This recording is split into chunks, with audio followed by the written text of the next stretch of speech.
Il y a longtemps, dans un petit royaume, vivait un roi qui aimait à s'habiller plus qu'autre chose. Il pouvait passer des journées entières dans la loge, s'exhibant devant le miroir dans de nouvelles robes. Ainsi, pour chaque occasion de la vie, que ce soit un voyage au théâtre ou juste un petit déjeuner, le roi avait préparé les meilleurs tissus et robes. Et puis un jour, 2 escrocs sont arrivés dans le royaume. Dans les rues de la capitale, ils ont entendu parler d'un roi qui adore se déguiser. Et puis un plan astucieux a mûri dans l'esprit des trompeurs. Ils ont décidé de se faire passer pour des tisserands capables de fabriquer un magnifique tissu, mieux que rien ne pouvait être imaginé. Et pour que le roi leur prête définitivement attention, les escrocs ont répandu une rumeur selon laquelle leur tissu avait des propriétés magiques. Il est complètement invisible pour ceux qui sont impénétrables.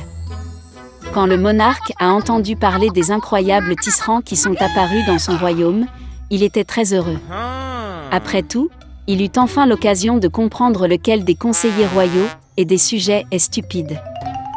Le lendemain, le roi convoqua les tisserands, les couvrit d'or et lui ordonna de coudre la meilleure robe à partir de tissus magiques et de fils d'or. Ensuite, les trompeurs ont pris tous les matériaux précieux, ont pris l'or et se sont mis au travail. Ils se sont assis devant les machines royales vides et ont commencé à faire semblant de coudre une robe magique pour le roi. La rumeur sur le tissu extravagant s'est répandue dans tout le royaume, et tout le monde voulait la voir. Le roi lui-même ne faisait pas exception. Il voulait vraiment jeter un œil à la robe, mais il avait peur d'être stupide et de ne pas voir le tissu. Et c'est ainsi que le monarque décida de leur envoyer son conseiller le plus sage, le plus intelligent et le plus honnête de tous. Lorsque le vieux conseiller est venu à l'atelier, il a vu comment les trompeurs travaillaient derrière des machines vides. Ils ont soulevé une robe inexistante, redressé des plis invisibles et vanté de faux dessins. Puis le conseiller, effrayé de paraître un imbécile, fit semblant de voir aussi la robe. De retour au royaume, le vieil homme ne trouva pas la force d'admettre qu'il n'avait rien vu. Par conséquent, il a rapporté au roi que le tissu était magnifique. Le ministre suivit le conseiller auprès des tisserands.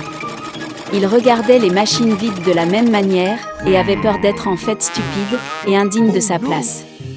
Le ministre est donc retourné vers le roi et a loué le tissu encore plus que le conseiller. Finalement, le roi décida d'admirer la curiosité lui-même, jusqu'à ce qu'elle soit retirée de la machine. Il est venu chez les tisserands avec toute une suite de courtisans. Mais ni le monarque ni les conseillers n'ont vu la robe. Cependant, chacun d'eux a commencé à admirer la tenue, imaginant que tout le monde voyait réellement le tissu.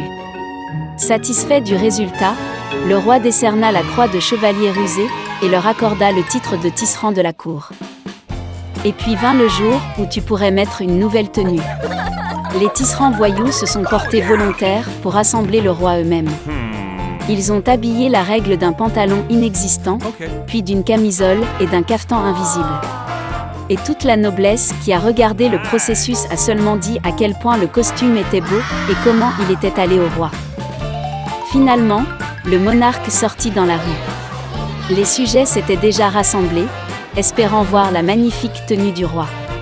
Cependant, aucun de ceux qui sont venus n'a admis n'avoir rien vu. Quand tout à coup un petit garçon est sorti de la foule et s'est exclamé que le roi était nu.